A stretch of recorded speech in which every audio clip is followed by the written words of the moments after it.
Hello दोस्तों, I am Pankaj Kumar from Chaudharipur. आप देख रहे हैं chemistry classes by Pankaj sir. बच्चों, मैं रसायन विज्ञान के प्रवक्ता प्रतिभा निकेतन स्कूल आजमगढ़। दोस्तों, आज जो मैं आप लोगों के लिए टॉपिक लेके आया हूँ क्लास 10 का ये तीसरा चैप्टर है धातु और अधातु, मेटल एंड नॉन मेटल। ध्यान दीजिए क्या होते हैं आपके मेटल और क्या आपके होते हैं नॉन मेटल। ठीक है, इसमें आपको हम पूरा अच्छे से समझाएंगे मेटल एंड नॉन मेटल। ध्यान दीजिए मेटल एंड नॉन मेटल किसे कहते हैं और आपका इसी में आपको हम पढ़ाएंगे ना सब मेटल क्या पढ़ाएंगे। देखिए पहला आपका रीडिंग जो आपका है, जो चैप्टर का नाम है मेटल एंड नॉन मेटल। क्या है? Metal and non metal. ठीक है, पहले ये आपका चैप्टर का नाम है, लेसन आपका ये 3 है। बात समझिएगा कि पहले हम ये बताएं कि आपका मेटल क्या होते हैं। क्या होते हैं? मेटल। ध्यान दीजिए मेटल। ठीक है, देखिए मेटल का जो हिंदी होता है धातु होता है। क्या होता है? धातुएं या धातु।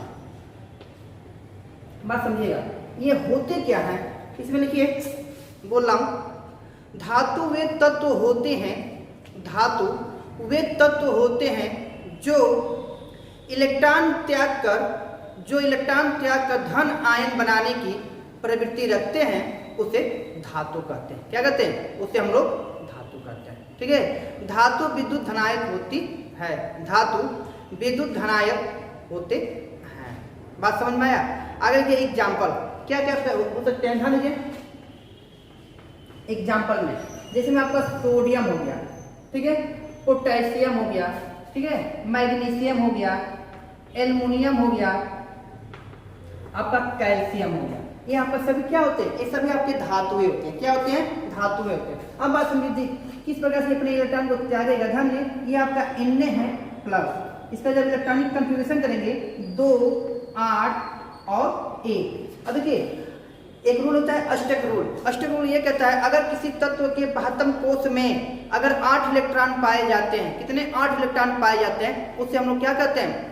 उसे हम लोग धातु कहते हैं। क्या कहते हैं? सॉरी, अगर किसी तत्व के 72 कोश में अगर 8 इलेक्ट्रॉन पाए जाते हैं उसे हम लोग स्टेबल माना जाता है। क्या माना जाता है? स्टेबल माना जाता है। अब देखिए इसके 72 कोश में कितना है? 1 है। 1 होने की वजह से क्या ये आपका स्टेबल महसूस नहीं कर पाता है, इसलिए क्या करता है? अपना 1 इलेक्ट्रॉन को ये त्याग देता है। क्या करता है?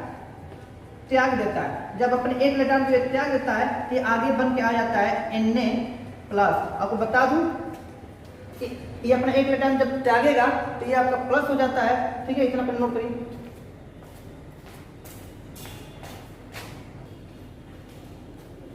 हो गया, इसने अपना 1 इलेक्ट्रॉन त्याग कर। ठीक है, अब इसका जब इलेक्ट्रॉन विन्यास करेंगे 2, 8 होता है। क्या होता है? 2, 8। अब इसके बाद हमको उसमें कितना आ गया? 8 आ गया, इसलिए ये क्या स्टेबल माना जाता है। तो अब बताएं ये अपनी स्टेबिलिटी को प्राप्त करने के लिए अपने 1 इलेक्ट्रॉन का ऐसा निकाला है। बात समझ में? इसी तरह हम बात करें मैग्नीशियम की, बात समझिएगा ये आपका Mg होता है।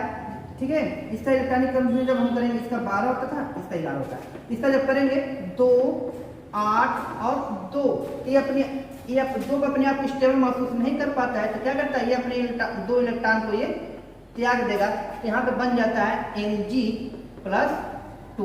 क्या बनता है? तब जब इसका इलेक्ट्रॉनिक कंफ्यूजन करेंगे 2 और 8 और 8 में क्या करता है? स्टेबल महसूस करता है। बात समझ में आए?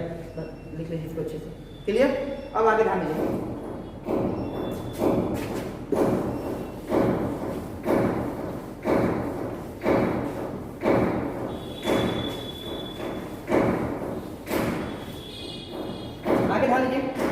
आगे हेडिंग है धातुओं के भौतिक गुण। क्या है?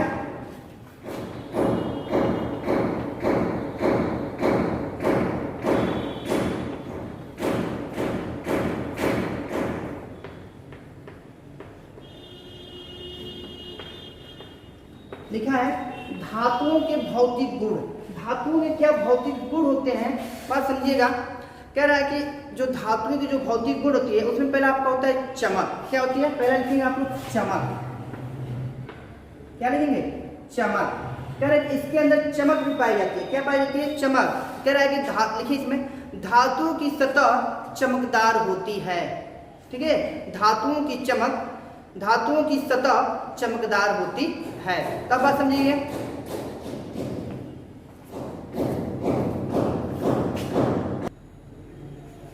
हो गया। ध्यान दीजिए, कह रहा है कि धातु की चमक क्या होती है, चमकदार होती है।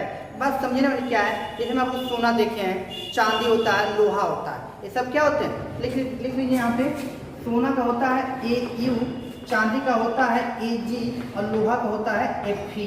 तो कह रहा है कि ये सभी क्या होते हैं, ये सभी आपके क्या होते हैं, धातुएं होती हैं। क्या होती हैं, धातु होते हैं, और इनकी सतह क्या होती है, हमेशा चमकदार होती है। ठीक है, आइए दूसरे पे। दूसरा आपका कह रहा है कठोरता। कठोरता,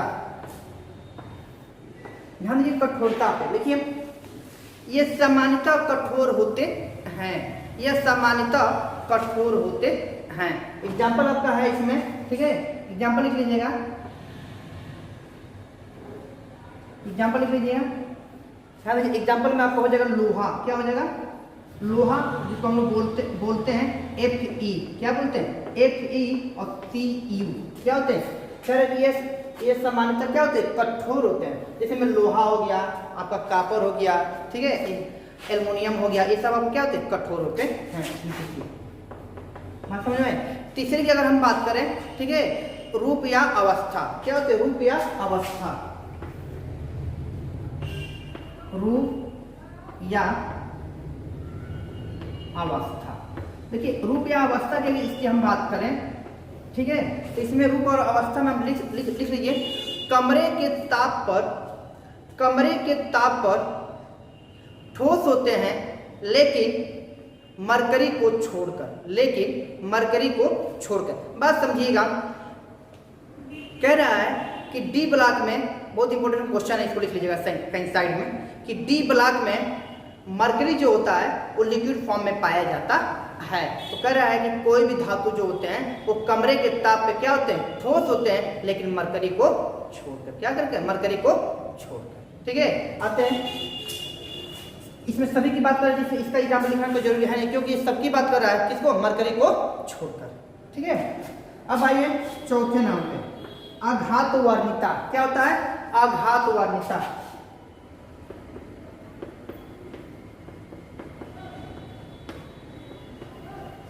आघात वर्णिता, बात समझिएगा।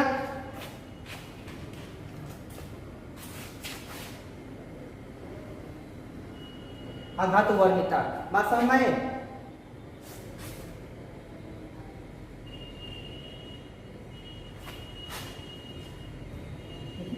आघात वर्णिता, देखिए आघात का मतलब होता है चोट पहुंचाना। क्या होता है, देखिए आघात का मतलब होता है क्या, चोट पहुंचाना। किसी चीज को अगर हम चोट पहुंचाते हैं उसकी बात कर रहा है। ठीक है, देखिए आघात वर्णिता में धातुओं को पीट कर, इसमें लिखिएगा आघात वर्णिता में धातुओं को पीट कर पतली चादरों में परिवर्तित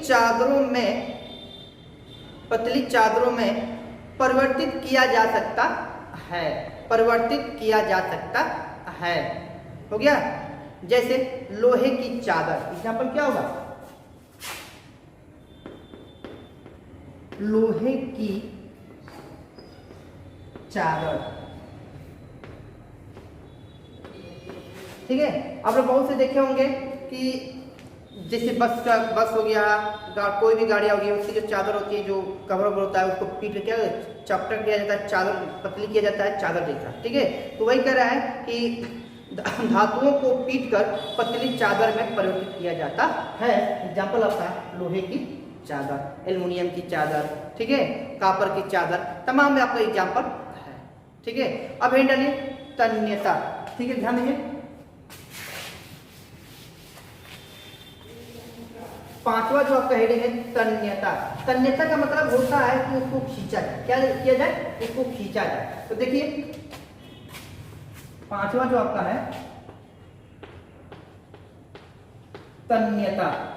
तन्यता होता क्या है, तन्यता लिखिए इसमें, धातुओं को पतली तार के रूप में बनाया जा सकता है, जिसे तन्यता कहते हैं। क्या कहते हैं, तन्यता कहते हैं। एग्जाम्पल आपका है, एग्जाम्पल, ठीक है, ताबे की तार आप लोग देखें कि उसको बहुत खींच के बहुत पतला किया जाता है। ठीक है, और उसमें करंट क्या होते हैं, फॉलो होते हैं। अब पहली बात समझिएगा, ये जो आपके होते हैं धातुएं, ये विद्युत के कुछ चालक होते हैं। क्या होते हैं? विद्युत के कुछ चालक होते हैं। ठीक है, अब देखे होंगे कि एक सतह पर, जैसे ये आपका सतह है, अगर इसको हम गर्म करते हैं तो ये सतह क्या होता है? गर्म हो जाता है। इसको क्या बोलते हैं? विद्युत का कुछ चालक माना जाता है। ठीक है, तो यहीं पर आपको कह रहा है कि ताबे की तार, तन्यता मतलब ये होता है कि अगर हम किसी चीज को खींच कर क्या कहते हैं? पतला कर देते हैं। ठीक है, क्या कहते हैं? पतला कर दिया जाता है, उसी को हम क्या कहते हैं? तन्यता कहते हैं। ठीक है, आगे हेडिंग डालिए, विद्युत व उष्मा के चालकता। क्या है? छठवां है विद्युत व उष्मा के चालकता।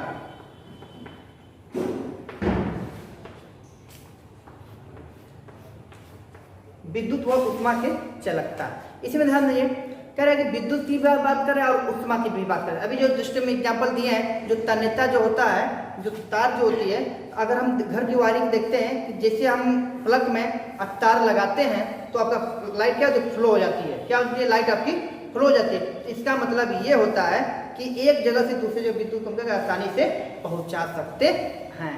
बस में देखिए, इसमें सामान्यतः विद्युत व उष्मा के चालक होते हैं। विद्युत व उष्मा के चालक होते हैं। एग्जाम्पल आपका है, एग्जाम्पल जो आपका है, चांदी, तांबा, लोहा। इसका जो सिंबल होता है चांदी का होता है Ag, इसका होता है Cu और इसका जो आपको होता है Fe। इनका क्या होता है? एग्जाम्पल होते हैं। ठीक है, इतनी बात समझ में आप लोग को आया। अगला लिखिए, इतना हो गया। इसमें लिख लीजिए अपवाद। क्या लिखेंगे? अपवाद, जिसको इंग्लिश में बोलते हैं एक्सेप्शनल। क्या बोलते हैं? एक्सेप्शनल। लिखिए इसमें अपवाद में, लेकिन सीसा और पारा उष्मा के कुछ चालक होते हैं। क्या होते हैं? सीसा और पारा उष्मा के कुछ चालक होते हैं। तो पारा का होता है Hg और सीसा का होता है Pb, लेड। इसको हम क्या बोलते हैं? ये क्या होते हैं? ये उष्मा के कुछ चालक होते हैं। क्या होते हैं? उष्मा के आपके ये कुछ चालक होते हैं। बात समझ में आया? कोई दिक्कत यहाँ तक नहीं ना?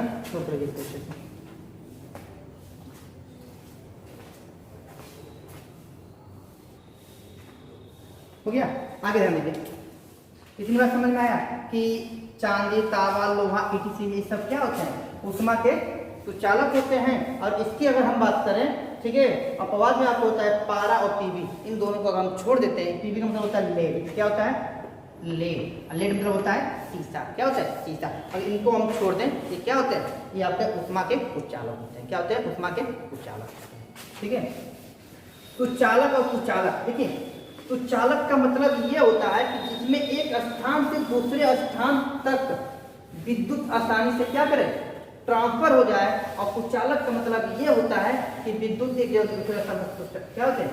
ट्रांसफर ना हो पाए, उससे हम क्या कहते हैं? चालक। और अब आते हैं हम, ध्यान दीजिए आगे। अगला है आपका हेडिंग 7वां, घनत्व। क्या होता है?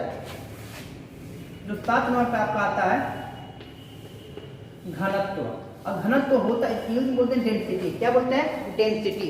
इसको समझिए कि घनत्व होता क्या होता है। देखिए, सामान्यतः घनत्व और गलनांक अधिक होते हैं। क्या होते हैं? कह रहा है कि सामान्यतः घनत्व और गलनांक अधिक होते हैं। बात समझ आए? देखिए, इसमें भी आपका अपवाद है। ठीक है, क्या है? अपवाद। अपवाद में आप लोग लिखिए, पोटेशियम और सोडियम एंड पोटेशियम को छोड़कर, सोडियम और पोटेशियम को छोड़कर। ठीक है, क्यों? क्योंकि बोल गया है सबका घनत्व क्या होता है? अधिक होता है। क्या होता है? अधिक होता है। लेकिन सोडियम और पोटेशियम का घनत्व क्या होता है?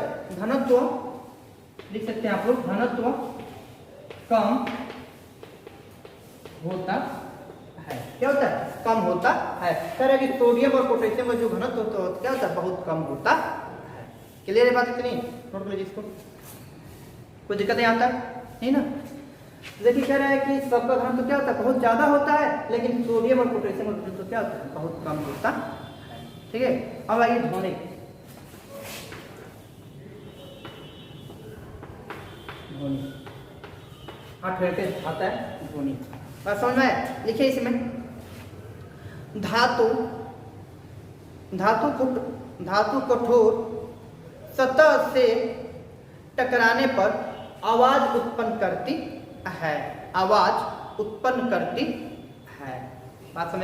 जाहिर सी बात है, कोई भी अगर कठोर पदार्थ होता है, किसी सतह पर गिराते हैं, उसमें क्या होती है, आवाज उत्पन्न होती है। तो लिख सकते हैं धातु कठोर सतह से टकराने पर आवाज उत्पन्न करती है। क्या करती है? आवाज उत्पन्न करती है। ठीक है, 9 नंबर पा जाइए। 9 पर लिखिए ऑक्साइड। ऑक्साइड, ठीक है, क्या है? ऑक्साइड। लिखिए धात्विक ऑक्साइड क्षारक प्रवृत्ति की होती है। क्षारक प्रवृत्ति की होती है। जैसे में आपका एग्जांपल है, ठीक है, मैग्नीशियम ऑक्साइड, ठीक है, और आपका कैल्शियम ऑक्साइड। क्या होते हैं? मैग्नीशियम ऑक्साइड और कैल्शियम ऑक्साइड क्या होते हैं? ये क्षारक प्रवृत्ति के होते हैं। नोट करिए।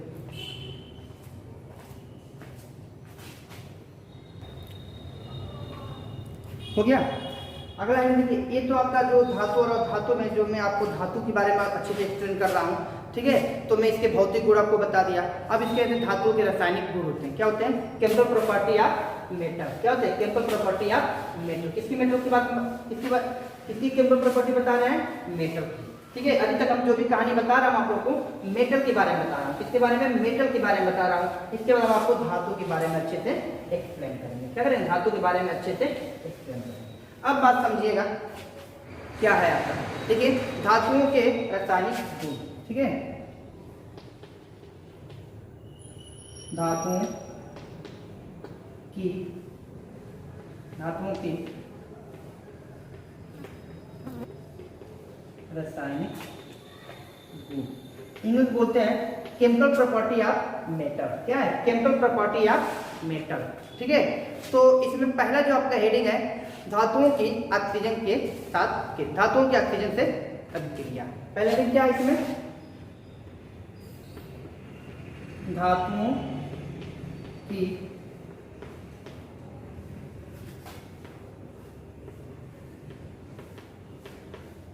ऑक्सीजन से अभिक्रिया। क्या है पहला दिन? धातुओं की ऑक्सीजन के साथ अभिक्रिया। ठीक है, तो अब बात समझिएगा, इसमें कितने अच्छे से समझाया हुआ है, तो अब लोग उसको भूलिएगा मत। ठीक है, क्योंकि केमिकल प्रॉपर्टी बहुत बार पूछा गया है। ठीक है, लिखिए धातुएं ऑक्सीजन के साथ क्रिया करके, धातुएं ऑक्सीजन के साथ क्रिया करके धातु ऑक्साइड बनाती है। क्या करती है? धातु ऑक्साइड बनाती है। इसका जो फार्मूला होता है, ध्यान दीजिए फार्मूला, यहाँ पे आपको लिखा हुआ है धातु, क्या लिखा है? धातु और प्लस ऑक्सीजन, जब इन दोनों को जब रिएक्शन कराते हैं एक साथ, ठीक है, तो ये आपके बन जाते हैं क्या? धातु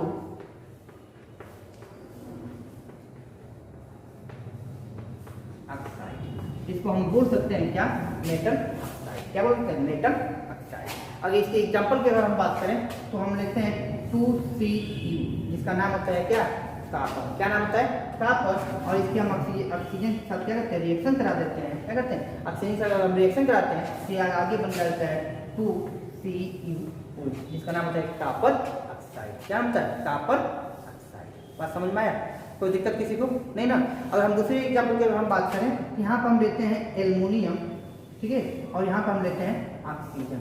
जब इन दोनों की जब हम रिएक्शन कराते हैं, देखिए पहला है और ये दूसरा है, ठीक है, जब एल्युमिनियम की अभिक्रिया हम इसके साथ कराते हैं तो आगे जो बन के आता है एल्युमिनियम ऑक्साइड बन जाता है। क्या बन जाता है? Aluminium oxide. क्या बन जाता है? एल्युमिनियम ऑक्साइड बन के आपके सामने आ जाता है। ये आपका ये जो फार्मूला है एल्युमिनियम ऑक्साइड। कोई दिक्कत? अगर इसको हम बैलेंस करने की बात करें, ठीक है, तो देखिए अगर इसको हम बैलेंस करते हैं तो एल्युमिनियम की संख्या हम कितने कर दें? 4 कर दें। कितने कर दें? 4। तो जब यहाँ पे 4 हो गया आपका 2 हो जाएगा, तो 2 गुना 4 आपके बैलेंस हो गया। ठीक है, अब इसकी हम बात करें तो आगे हम क्या कर रहे हैं? 3 गुना 6, तो आगे हम 3 का, तो आपका ये टोटल क्या हो जाएगा। तो आपको पहला लेसन जो है रासायनिक अभिक्रिया एवं समीकरण में आपको अच्छे से समीकरण को बैलेंस करने के लिए मैं आपको सिखाया, ठीक है। ये आपका बन के सामने आ जाता है, ठीक है। एल्युमिनियम ऑक्सीजन जब इनसे जब रिएक्शन कराते हैं तो क्या बन जाता है, एल्युमिनियम ऑक्साइड। क्या बनता है, एल्युमिनियम ऑक्साइड बन जाता है, ठीक है। अब बात समझने वाली क्या है, जब एल्युमिनियम ऑक्साइड को हम लेके आएंगे, ठीक है, इतना हो गया ना, आगे रीड कर रहा हूँ।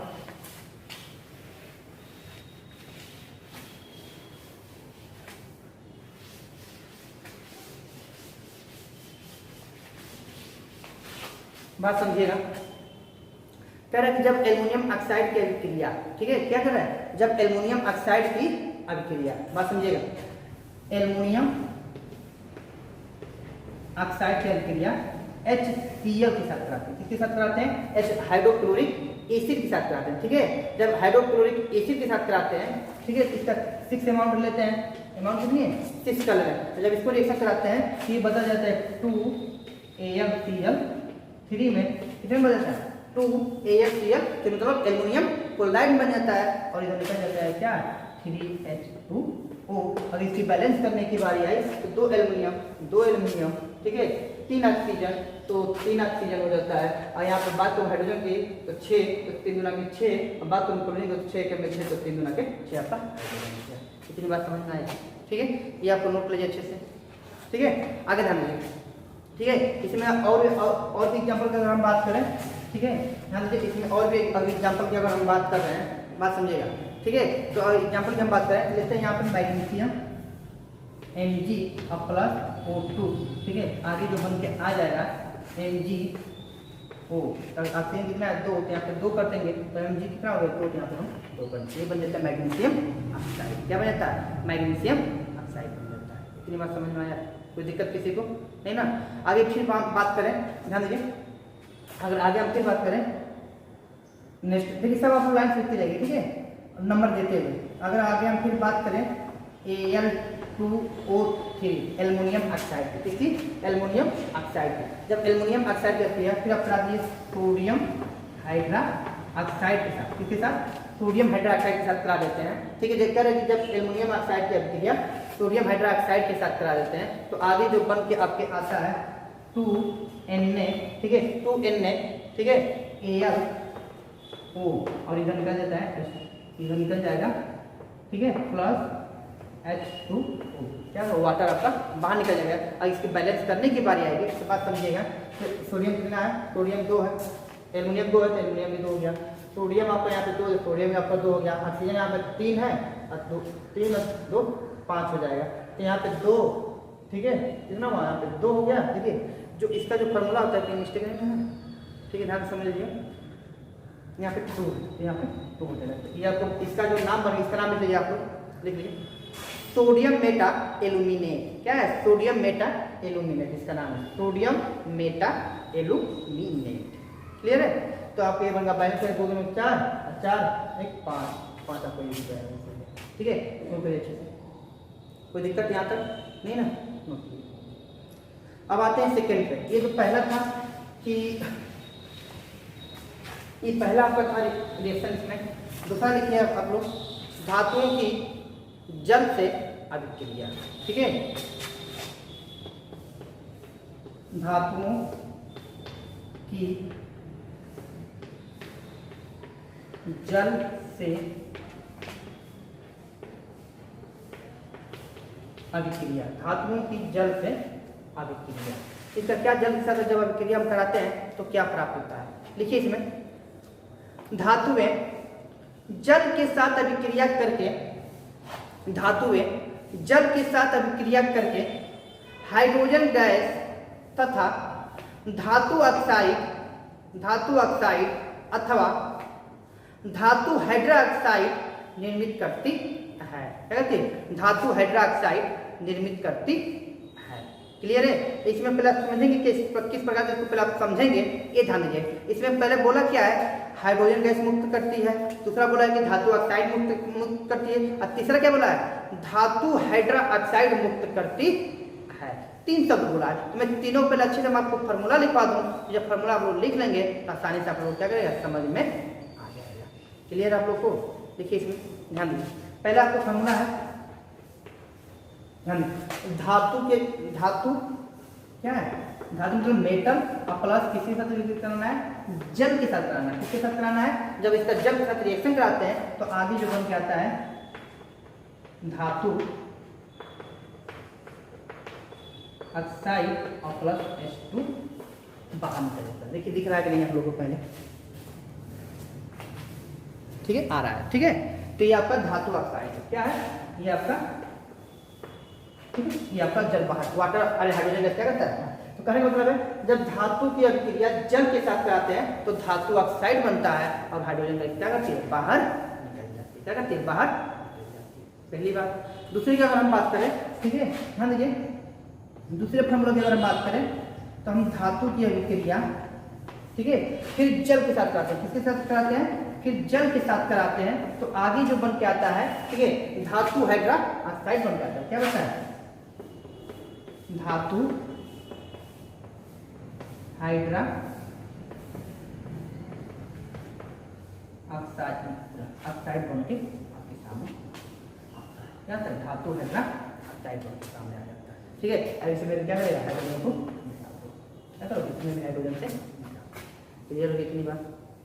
तो यहाँ तक किसी को दिक्कत नहीं ना, आगे जान दिए।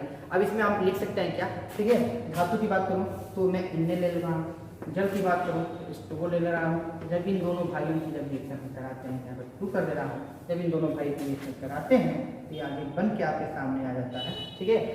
जो आगे जो बन के आपके सामने आता है, ठीक है, 2NaOH और प्लस यहाँ पर हाइड्रोजन गैस क्या करेगा, अब इसके हम बैलेंस करने की अगर बात करें, ठीक है, तो बात समझिए, यहाँ पे सोडियम तो 2 है, यहाँ पे सोडियम 2 है, लेकिन वाटर कितना है यहाँ पे, तो यहाँ पे हम 2 कर देंगे तो 2 में 4 बैलेंस आपका टोटल, ठीक है। देख लीजिए, सोडियम 2, हाइड्रोजन 4, हाइड्रोजन 2, 4 हो गया, ऑक्सीजन 2 हो गया, ठीक है। इस तरह का टोटल क्या रहता है, बैलेंस हो जाता है। क्या रहता है, टोटल आपके बैलेंस हो जाता है। कोई दिक्कत यहाँ तक नहीं ना, तो हो गया। आते हैं तीसरे फार्मूला पे, ध्यान देखिए,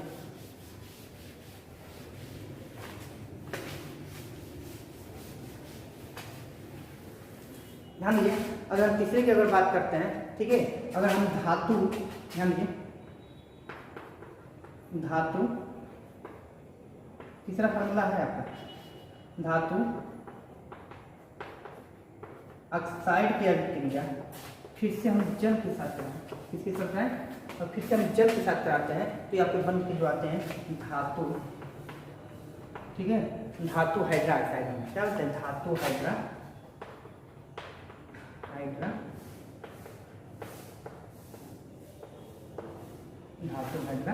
ऑक्साइड, और क्या होते हैं, धातु हाइड्रा ऑक्साइड बन के आते हैं और उसमें हाइड्रोजन क्या करता है, हाइड्रोजन क्या करता है, हाइड्रोजन ये आपके सामने बनके आता है। अगर मैं एग्जाम्पल की बात करूँ, ध्यान दीजिए, यहाँ पर मैं चल रहा हूँ क्या, Fe प्लस, क्या है, Fe प्लस, ठीक है, और मैं वाटर के साथ कर रहा हूँ, इसके साथ Fe धातु ऑक्साइड है, ठीक है, और मैं वाटर के साथ कर रहा हूँ इसका, ठीक है, 4H2O। जब इन दोनों को एक साथ हम मिलाते हैं, ठीक है, यहाँ 3 संख्या ले रहा हूँ, जब इन सबको एक साथ हम मिलाते हैं तो आगे क्या बन जाता है आपका Fe3O4 बन जाता है और हाइड्रोजन गैस क्या करता है,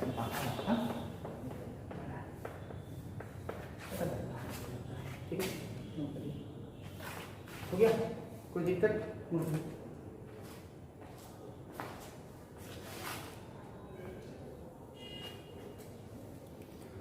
हो गया, आगे जानते हैं।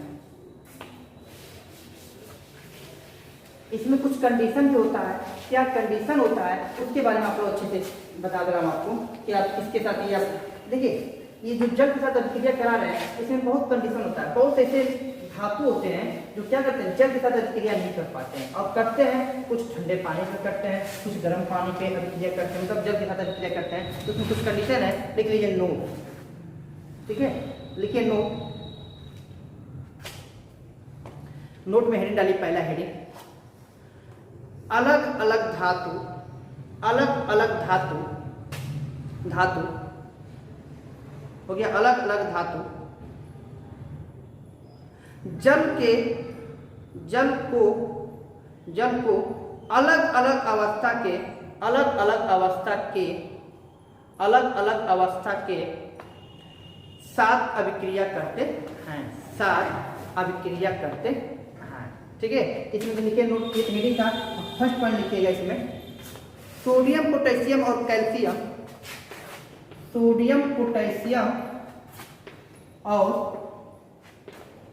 कैल्शियम, सोडियम पोटेशियम और कैल्शियम ठंडे पानी के साथ अभिक्रिया करते हैं, ठंडे पानी के साथ अभिक्रिया करते हैं। क्लियर हो गया?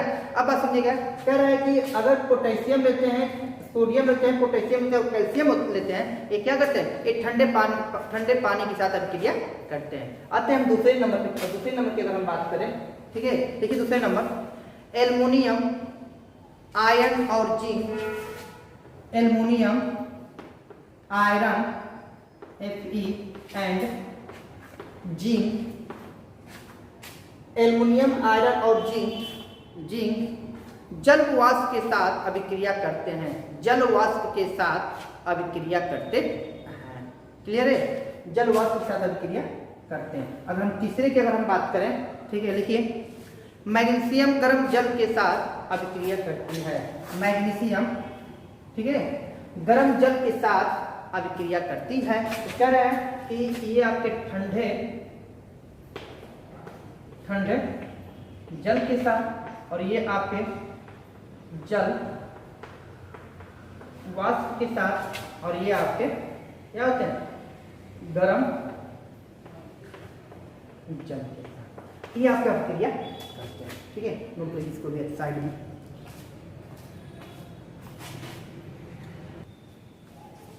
हो गया? आगे ध्यान दीजिए, 4 नंबर पे कह रहा है, 4 नंबर पे ध्यान दीजिए, लिखिए 4 नंबर पे, कैल्शियम और मैग्नीशियम, कैल्शियम और magnesium, calcium and magnesium, calcium और मैग्नीशियम अभिक्रिया के दौरान जल की सतह पर आ जाते हैं, जल की सतह पर आ जाते हैं, क्योंकि उत्पन्न हाइड्रोजन गैस बुलबुले कैल्शियम और मैग्नीशियम सतह पर चिपक जाते हैं। कह रहा है कि जो हाइड्रोजन गैस होता है वो क्या होता है, बुलबुले के रूप में बाहर निकल जाते हैं, और जो कैल्शियम और जो मैग्नीशियम होते हैं वो क्या होते हैं, सतह पर आके चिपक जाते हैं। बात समझ में आया? 5वां लिखिए, 5वां लिखिए, सोना, चांदी और कॉपर। सोना का होता है Au, चांदी का होता है Ag एंड Cu, कॉपर। ठीक है, देखिए Au, Ag एंड Cu जल के साथ अभिक्रिया नहीं करते हैं, जल के साथ अभिक्रिया नहीं करते। क्या होता है, करें कि जल के साथ अभिक्रिया आपका क्या कहते हैं, क्या क्या है, सोना हो गया, चांदी हो गया और कॉपर हो गया।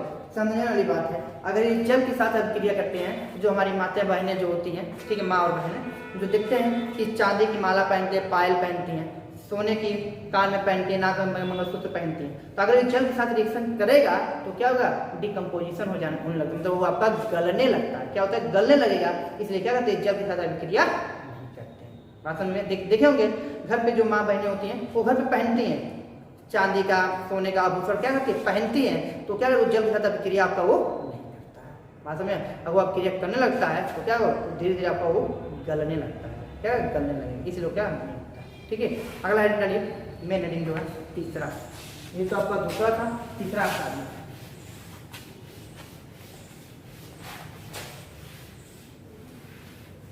तीसरा हेडिंग है धातुओं की हाइड्रोजन के साथ अभिक्रिया। क्या है, धातुओं की हाइड्रोजन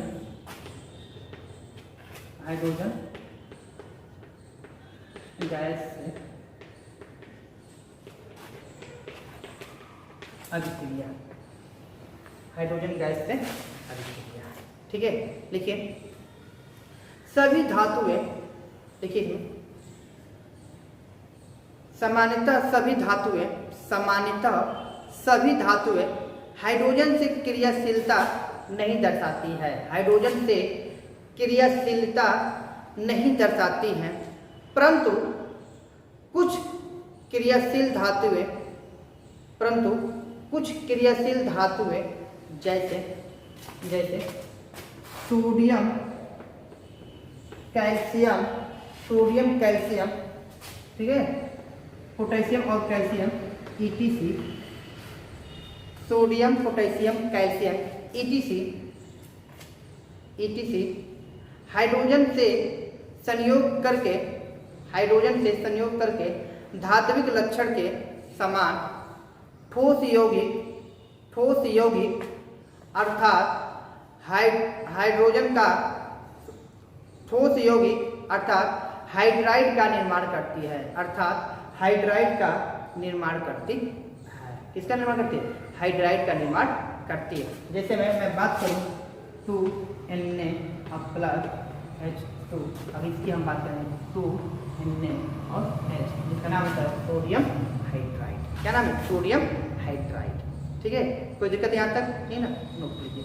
आते हैं हम 4 नंबर पे, ये तो तीसरा था, अब आइए 4 नंबर पे, तुरंत करें ना, देखिए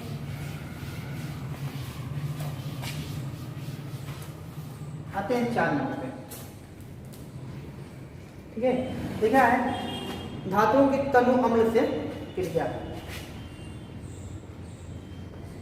धातुओं की तनु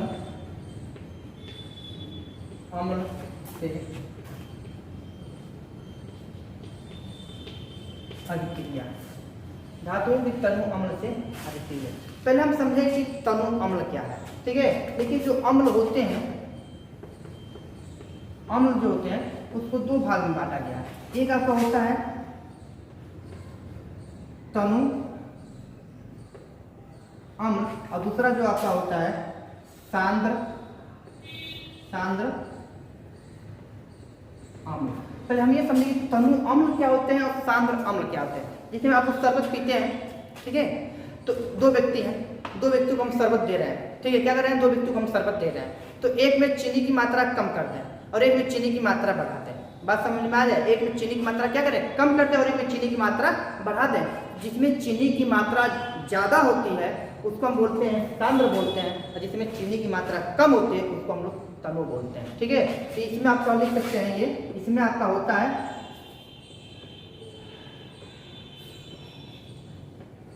हल्का और ये आपका होता है गाढ़ा। क्या होता है? ये आपका हल्का होता है और ये आपके गाढ़ा होता है। देखेंगे बहुत से एसिड जो हमारे घर में किचन हो गया, लैट्रिन हो गया, बाथरूम हो गया, उसमें हम लोग एसिड का यूज करते हैं। उसको चिकनाई जो काई लग जाती है उसको साफ करने में हम लोग तनु अम्ल का ही यूज करते हैं, जिसको आप बोलते हैं सल्फ्यूरिक एसिड होता है। क्या होता है? सल्फ्यूरिक एसिड होता है जो हम इसी का, वो आपका हल्का होता है, इसलिए हम यही यूज करते हैं। बात समझ में आया? देखिए ये बात समझ में आ गया ना?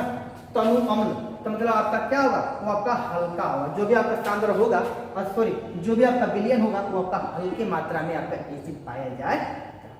क्लियर है? आगे लिखिए, इसको भी चाहेंगे तो अच्छे से आपको दिखा सकते हैं कि आपको समझ में भी आ जाएगा।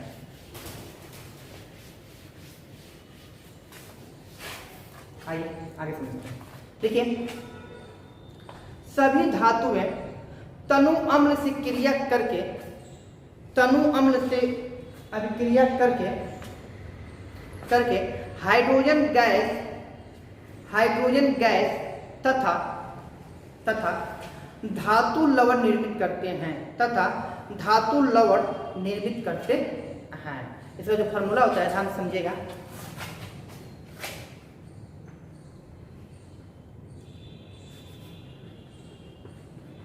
धातु प्लस, ठीक है, धातु प्लस तनु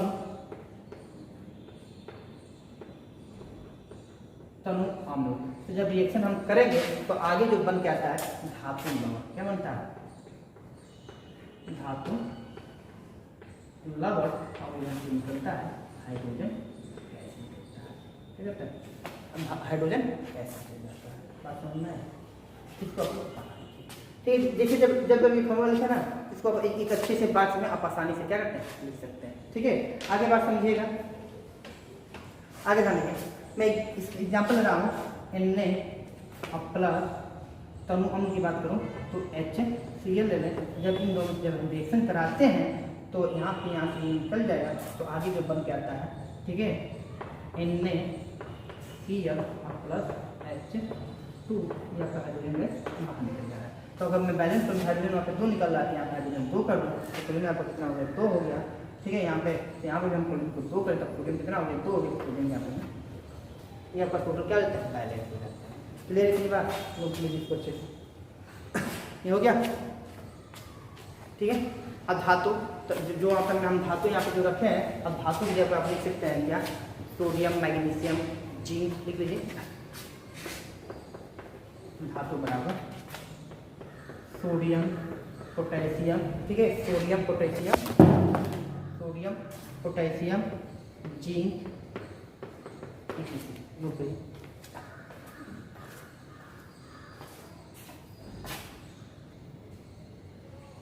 हो गया।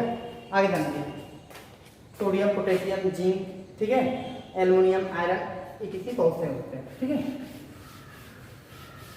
अब आते हैं 5 नंबर पे, ये तो पांचवा चौथा एग्जाम्पल था।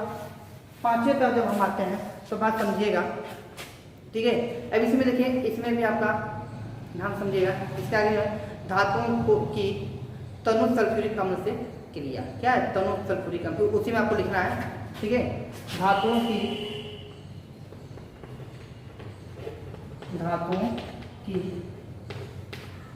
तनु H2SO4 से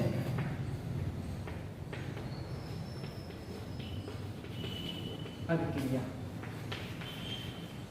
करेंगे। जब इसके साथ जब अभिक्रिया हम कराते हैं, ठीक है, तो लिखिए इसमें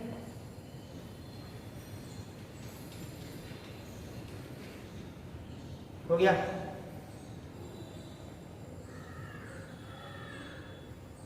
इसमें लिखिए, इसको आप उसी में मान लीजिए ए है, ठीक है। जो चौथा रो आप लोग लिखे हैं उसमें मान लीजिए ए है, धातु से तनु से ही अभिक्रिया करा रहे हैं, उसमें ए लिख लीजिएगा। लिखिए उसमें, बोले लिखिए,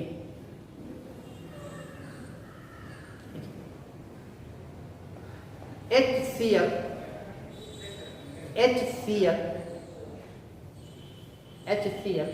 अम्ल के समान धातुएं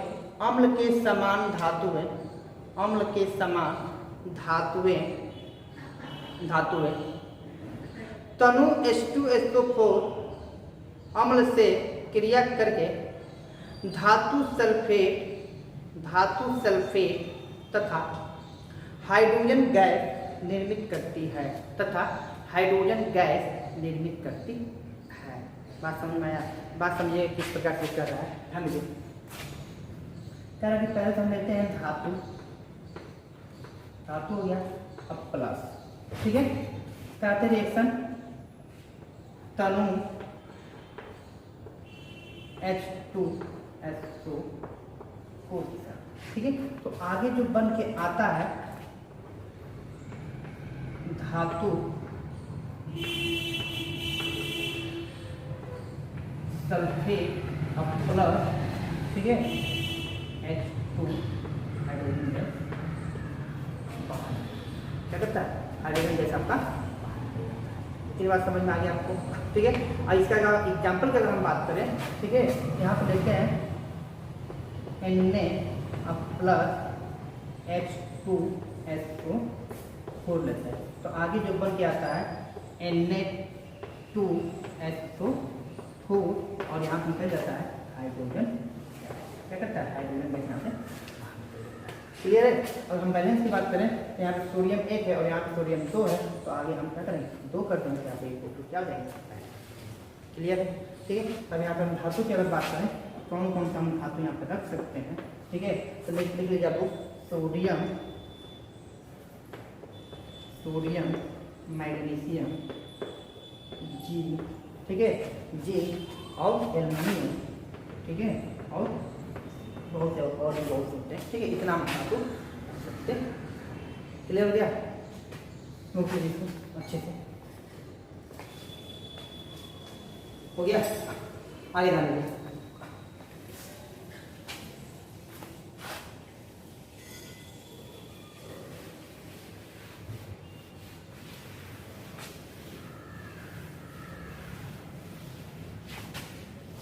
अगर हम इसी की बी की बात करें, इसी तो ए था, लेकिन चौथे का वो ए था, चौथा का ये बी है, ठीक है। अगर इसमें अगर हम बात करें, ठीक है, धातु की तनु HCl से अभिक्रिया है, धातुओं की तनु HCl से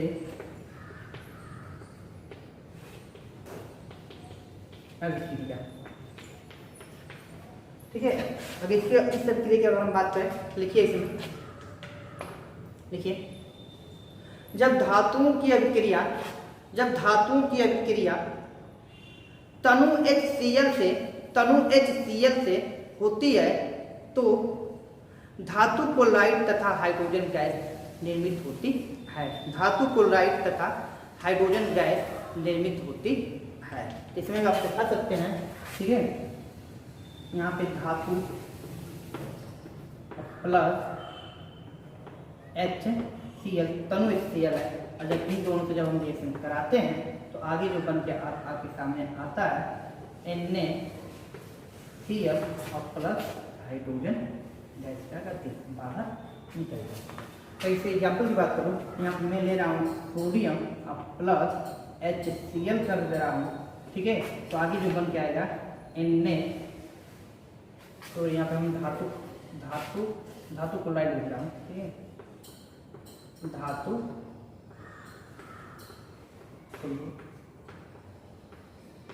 क्लोराइड, ठीक है, और यहाँ पे ठीक है, धातु क्लोराइड होता है। कह कि जब सोडियम से अभिक्रिया HCl से कराते हैं तो ये बन के आता है NaCl और प्लस हाइड्रोजन गैस क्या करना है, बाहर निकल जाए। अगर बैलेंस की बात करूँ, हाइड्रोजन आपको 2 निकल रहा है, यहाँ पर हाइड्रोजन 1 है, इसको 2 कर दूँ तो Cl आपका 2 हो गया, यहाँ पे Cl 1 है, तो इसको आगे 2 कर दो, सोडियम आपका 2 है, सोडियम यहाँ पे, ये आपका टोटल क्या हो जाएंगे, क्लियर है, नोट करिए अच्छे से, ठीक है। लिखिए, हो गया ना, लिखिए नोट, इसमें नोट लिखिए, देखिए, कापर को हम लोग बोलते हैं Cu, इसको हम लोग तांबा बोलते हैं, क्या बोलते हैं, कापर Ag और Au, ये कापर होता है, तांबा होता है, ये चांदी होता है, ये सोना होता है, ठीक है। सोना को Au कहते हैं, चांदी को Ag कहते हैं, और कापर को तांबा को Au कहते हैं, Cu कहते हैं, ठीक है। देखिए, कापर, चांदी, सोना की कम सक्रियता के कारण ये धातुएं तनु अम्ल के प्रति कोई क्रिया नहीं दर्शाती है, ठीक है। इसको अच्छे से समझिए,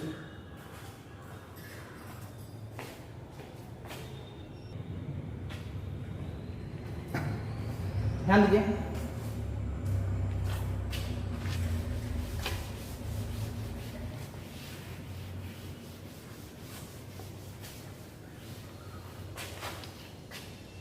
नोट हो गया, आगे लिखें, उसी के आगे और रिएक्शन है आपका, ठीक है। कह रहा है जब एल्युमिनियम की अभिक्रिया, ठीक है, जब एल्युमिनियम की अभिक्रिया हम सल्फ्यूरिक एसिड के साथ कराते हैं, ठीक है, किसके साथ, सल्फ्यूरिक एसिड के साथ कराते हैं, तो एल्युमिनियम सल्फेट प्राप्त होता है, क्या होता है, एल्युमिनियम सल्फेट प्राप्त होता है, और हाइड्रोजन गैस क्या करता है, बाहर निकल जाता है। तो बात समझिएगा, ठीक है, Al प्लस H2SO4, और जब इसकी जब रिएक्शन जब हम कराते हैं आगे, तो आगे जो बन जाता है, ठीक है, Al2SO4 बन जाता है, और यहाँ पे हाइड्रोजन गैस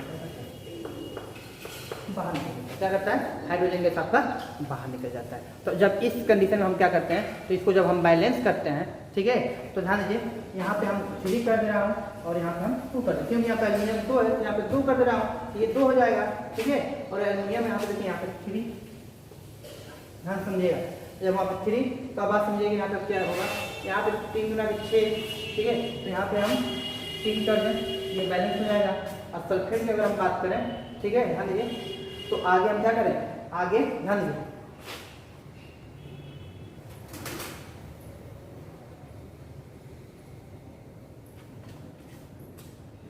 ध्यान दीजिए, ध्यान दें। अब इसको जब बैलेंस करने की बारी है तो आगे हम क्या करें, इसके आगे हम 6 कर दे रहे हैं, ठीक है। तो जब 6 कर देंगे तो को देना 6, तो यहाँ पे भी हम इसको 6 अगर कर दें, इसको 3 कर दें तो 3 गुना के 6 ये हो जाएगा, 3 में 3 आपका ये टोटल हो जाएगा, ठीक है। आगे आगे हटने के बाद 3 गुना के 6, 3 गुना के 6 आपका 3 हो जाएगा, ठीक है। इसमें लिखे नोट, देखिए नोट इसलिए लिख पाता हूँ कि जो इम्पोर्टेंट पॉइंट होता है वो आपको नोट में हम समझ सकते हैं, ठीक है। ठीक है, नोट फट में कापर या सिल्वर, कापर या सिल्वर या मरकरी H2SO4 के साथ अभिक्रिया नहीं करती है, H2SO4 के साथ अभिक्रिया नहीं करती है। देखिए क्या क्या बोला, Cu या Ag या Ae, जब इनकी रिएक्शन हम कराते हैं H2SO4 के साथ, किसी साथ H2SO4 के साथ, तो ये क्या करता है, लिखता है नो, तो कोई अभिक्रिया नहीं देता। क्या करता है, कोई, बहुत बेस्ट क्वेश्चन है, ठीक है, कोई अभिक्रिया नहीं देता। तो क्वेश्चन आपसे पूछेगा कि अगर कॉपर की अभिक्रिया H2SO4 के साथ कराते हैं तो क्या बनेगा, लिखेंगे नो रिएक्शन। क्या लिखेंगे, नो रिएक्शन। अगर हम सिल्वर की अभिक्रिया H2SO4 के साथ कराते हैं तो क्या बनेगा, नो रिएक्शन। अगर सोने के साथ Au के साथ कराते हैं सल्फ्यूरिक एसिड की अभिक्रिया तो क्या बनेगा, लिखेंगे नो रिएक्शन। समझ में आया, इस प्रकार से इसको आसानी से कर सकते हैं, कोई दिक्कत नहीं ना। अब आते हैं सी पे, ये तो बी था। अब इसमें एक और लिख लीजिए नोट, ठीक है, नोट सेकेंड लिख लीजिए, ये तो फर्स्ट था, सेकेंड में लिखिए। सेकेंड में यदि हाँ एक बताओ रे, यहाँ पे लिखिएगा तनु, क्या लिखेंगे, तनु, ठीक है। तो जब तनु रहेगा, इस तनु का रिएक्शन तो कोई नहीं देगा, लेकिन अगर यही, ठीक है, अगर ये तनु ना होकर कोई दूसरा हो जाता है तब ये रिएक्शन आपको ये क्या करेगा, देगा ही देगा। तो नोट सेकेंड में लिखिए, इंपॉर्टेंट पॉइंट है। देखिए तनु जरूर लिखिए, क्योंकि तनु में होता है हल्का होता है, ठीक है, जो एसिड की मात्रा होती है उसमें हल्का होता है, ठीक है। लिखिए यदि कॉपर, मरकरी और सिल्वर तो यहाँ पे Ag कर दीजिए, ठीक है, Ag मरकरी है, Ag में मिस्टेक हो गया, Ag मरकरी लिखिए। यदि कॉपर, मरकरी, सिल्वर आदि धातुएं सांद्र बोला है, क्या बोला है, सांद्र H2SO4 अम्ल से क्रिया करती है तो सल्फर डाइऑक्साइड का निर्मित करती है। क्या करती है, सल्फर डाइऑक्साइड का निर्मित करती है। ये आपका रिएक्शन क्या करेगा, रिएक्शन आपका ये क्या रिएक्शन दे रहा है, बात समझिए। ये कॉपर है और प्लस, ठीक है, कॉपर की अभिक्रिया हम कराते हैं H2SO4, क्या लिखेंगे यहाँ पे, सबसे इंपॉर्टेंट पॉइंट है सांद्र। जब सांद्र के साथ कराते हैं इसकी अभिक्रिया तो क्या करता है, कॉपर ऑक्साइड बनाता है। क्या बनाता है, तो ये आपका बन जाता है कॉपर SO, और यहाँ पे इसकी मात्रा हम 2 ले लें, कितना ले, अगर इसकी मात्रा हम 2 ले लेते हैं, ठीक है, और जब इसके साथ जब हम रिएक्शन कराते हैं तो अब देखिए क्या बनता है, यहाँ पर बन जाता है CuSO और कॉपर सल्फेट। क्या बन जाता है, कॉपर सल्फेट बन जाता है, और बन जाता है SO2, और इधर बन जाता है, ठीक है, 2H2 आपका बन जाता है।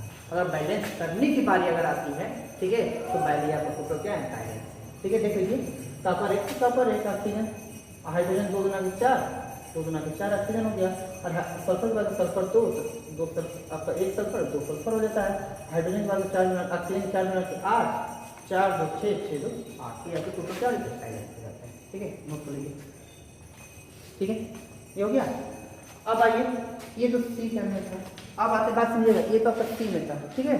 अगर ये हो गया ना, आगे आपको लिख के समझा रहा हूँ।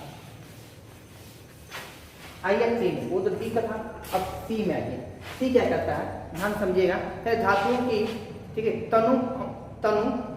अति तनु नाइट्रिक अम्ल से क्रिया, ठीक है, क्या है, धातुओं की अति अति बहुत कम, अति तनु HNO3 से अभिक्रिया, ठीक है, तनु अम्ल से अभिक्रिया। तो इसका मतलब क्या, इसमें देखिए लिखा है नाइट्रिक एसिड। क्या है? Nitric acid. ये बहुत स्ट्रॉन्ग एसिड होता है, ठीक है। देखिए जब मैग्नीज तथा मैग्नीशियम, जब मैग्नीज तथा मैग्नीशियम, ठीक है, देखिए जब मैग्नीज तथा मैग्नीशियम धातुओं की क्रिया अति तनु नाइट्रिक अम्ल से होती है तो धातु नाइट्रेट तथा हाइड्रोजन गैस निर्मित होती है। बात समझिएगा। तो यहाँ पर अगर हम बात करें, ठीक है, ध्यान समझिए, अगर यहाँ पर मैग्नीशियम से रिएक्शन कराएं Mg से और 2HNO3, अगर इसके साथ हम रिएक्शन कराते हैं तो आगे जो बन के आपके सामने आता है मैग्नीशियम नाइट्रेट, क्या हो जाता है? मैग्नीशियम, ठीक है, NO3 का 2 टाइप और इधर निकल जाता है H। अगर बैलेंस करने की बारी आएगी, मैग्नीशियम एक हाइड्रोजन 2 निकल गया, नाइट्रोजन 2, ऑक्सीजन 6, तो आपको ये क्या होगा? NO2 यहाँ पे टोटल क्लियर हो गया, ठीक है। अब इसी के साथ हम मैग्नीशियम के साथ कराते हैं, ठीक है, मतलब इसके साथ मैग्नीज के साथ कराते हैं, इसमें प्रोसेस यही रहेगा, ठीक है, 2HNO3। इसके साथ जब हम निकालेंगे तो MN और NO3 का 2 टाइम प्लस H2 क्या रहता है? हाइड्रोजन गैस, ठीक। कोई दिक्कत नहीं ना? नोट लीजिए इसको अच्छे से। हो गया? आगे ध्यान दीजिए, ठीक है। अब आते हैं 5 नंबर। ये तो आपका चौथे का ABC था, क्या था? चौथे में ABC था। अब आते हैं 5वें का, क्या है? 5वां। बात समझ में? देखिए 5वें में 5वां लिखिए, धातुओं की अभिक्रियाशीलता या सक्रियता, ठीक है। अब दोनों में लिख लीजिए, बोल रहा हूँ, हेडिंग है धातुओं की अभिक्रियाशीलता या सक्रियता, लिख रहा हूँ।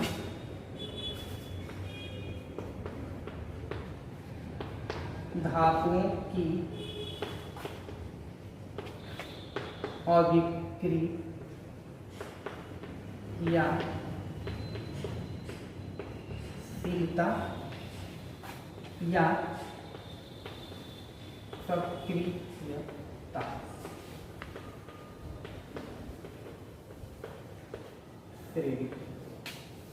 ये आपका ठीक है, क्या है? ये आपकी हेडिंग है। लिखिए हेडिंग के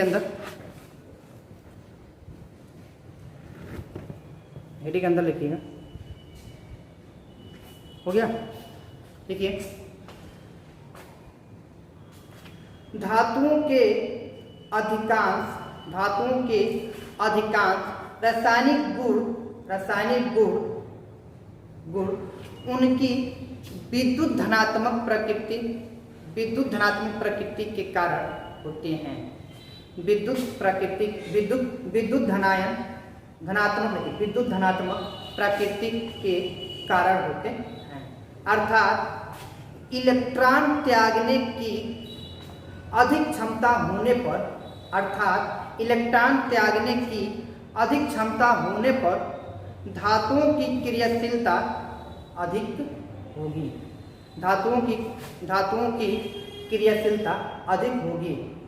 हो गया? धातु परमाणु इलेक्ट्रॉन त्याग कर धनायन बनाते हैं। जैसे में ये आपका मेटल है, ठीक है। जब मेटल से क्या करते हैं, एक इलेक्ट्रॉन अगर हम निकाल देंगे, ठीक है, तो ये बन जाता है M प्लस, और यहाँ से क्या करते हैं, एक इलेक्ट्रॉन यहाँ से चल जाता है। तो कहने का मतलब ये है कि मेटल ने अपने 72 कोष से एक इलेक्ट्रॉन को निकाल कर क्या करते हैं, M+ बनाते, क्या करते हैं, M+ बनाते हैं। ठीक है, लिख लीजिए इसको एग्जाम्पल में, एग्जाम्पल में लिखिए। हो गया, आगे ध्यान दीजिए, इसके नीचे से देखिएगा, इसके नीचे से इलेक्ट्रॉन त्यागने की आपेक्षिक प्रवृत्ति, इलेक्ट्रॉन त्यागने की आपेक्षिक प्रवृत्ति और उनकी अभिक्रियाशील प्रवृत्ति के आधार पर धातुओं को एक श्रेणी में व्यवस्थित करते हैं और यह श्रेणी धातुओं की सक्रियता श्रेणी कहलाती है, और यह श्रेणी धातुओं की सक्रियता श्रेणी कहलाती है। नोट, क्या लिखेंगे, नोट, देखिए नोट में, देखिए पहला पॉइंट, वे धातुएं जो हाइड्रोजन से ऊपर स्थिर होते हैं, सक्रिय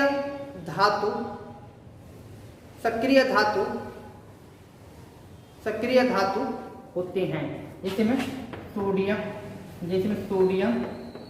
पोटेशियम, सोडियम, ठीक है, सोडियम, पोटेशियम और कैल्शियम।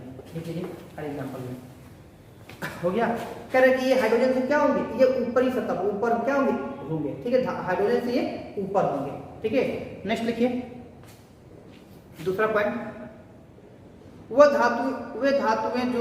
धातुएं जो हाइड्रोजन से नीचे स्थिर होते हैं, अक्रिय धातुएं कहलाती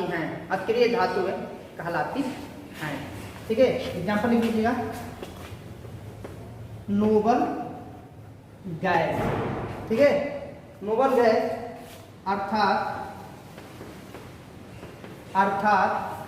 अर्थात AU मतलब सोना और, ठीक है,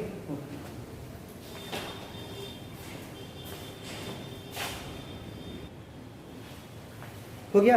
आगे ध्यान दीजिए, इसकी क्या सक्रियता श्रेणी है, ध्यान रखिएगा।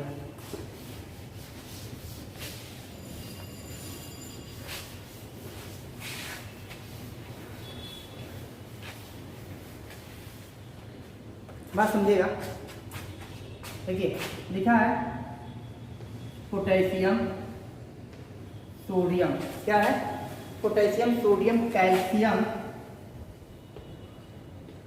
मैग्नीशियम, ठीक है, एल्युमिनियम, जिंक, समझ में आया, एल्युमिनियम, जिंक, आयरन, टी, ठीक है, आयरन, टी, पीबी, क्या है, पीबी,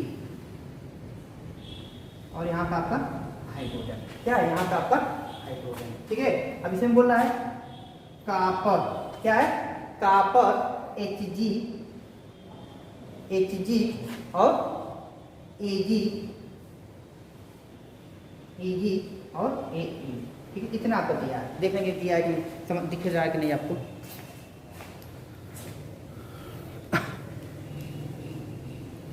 थोड़ा और ऊपर हम कर दे रहे हैं कि आपको स्पष्ट रूप से दिखाई दे रहा है, ध्यान दीजिए, यहाँ पर हम कर दे रहे हैं कि यहाँ पे Na, यहाँ पे कैल्शियम, यहाँ पे मैग्नीशियम, और यहाँ पे एल्युमिनियम, और यहाँ पे Zn, यहाँ पे Fe, और यहाँ पे Sn, यहाँ पे Pb, और यहाँ पे H, और यहाँ पे Cu, और यहाँ पे Hg, और यहाँ पे Ag, और यहाँ पे Ae। ये आपको स्पष्ट रूप से दिखाई दे रहा है, ये दिखाई नहीं दे रहा है नीचे का, इसलिए मैं ऊपर दिखा रहा हूँ आपको। ठीक है, इसको हम क्या कर रहे हैं, ठीक है, इतना आपको समझ में आ गया होगा। ठीक है, बीच में देखिए आपका हाइड्रोजन दिखाई दे रहा होगा, क्या कर रहा होगा, हाइड्रोजन आपको दिखाई दे रहा होगा। अब बात समझने वाली क्या है, यहाँ पे ध्यान समझिएगा, ये आपका हाइड्रोजन है, ठीक है, तो हाइड्रोजन से ये ऊपर और ये हाइड्रोजन से नीचे, क्या है, ये हाइड्रोजन से ऊपर और ये हाइड्रोजन के नीचे, ठीक है, हाइड्रोजन, ठीक है, हाइड्रोजन की अपेक्षा अधिक होती है, क्या होता है, हाइड्रोजन, यहाँ पर मैं लिख रहा हूँ, हाइड्रोजन की अपेक्षा अधिक होती है। क्या होती है? हाइड्रोजन की अपेक्षा अधिक क्रियाशीलता होती है, क्रियाशीलता होती है, अधिक सक्रियता भी लिख सकते हैं या क्रियाशीलता भी लिख सकते हैं। मैं क्रियाशीलता दिखा दे रहा हूँ।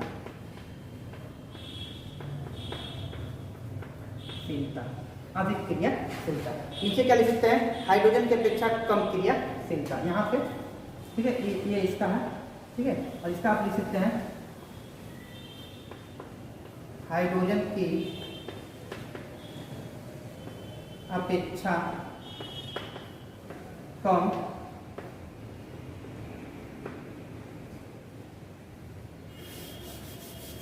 ऊपर हाइड्रोजन के सामने, इसके सामने ना देखिए, हाइड्रोजन की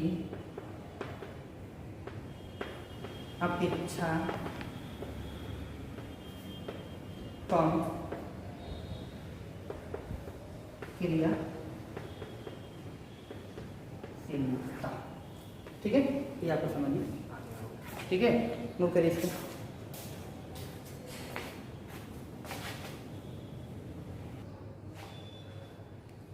हो गया। आगे से यहाँ से तीर लाते हैं, ठीक है। ऊपर लिखते हैं क्या? यहाँ के ऊपर लिखते हैं अधिक क्रियाशील धातु में क्या है? अधिक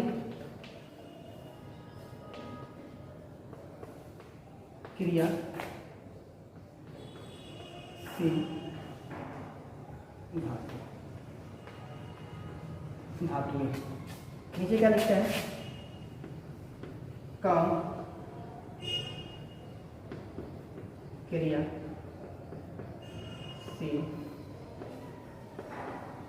धातु में, ठीक है। अब जो पीछे की बात है रासायनिक क्रियाशीलता में कमी है। यहाँ पे जो आपका जो दिख रहा है ऊपर से जो नीचे आ रहा है, आपको घटता हुआ क्रम में आ रहा है, लिख सकते हैं रासायनिक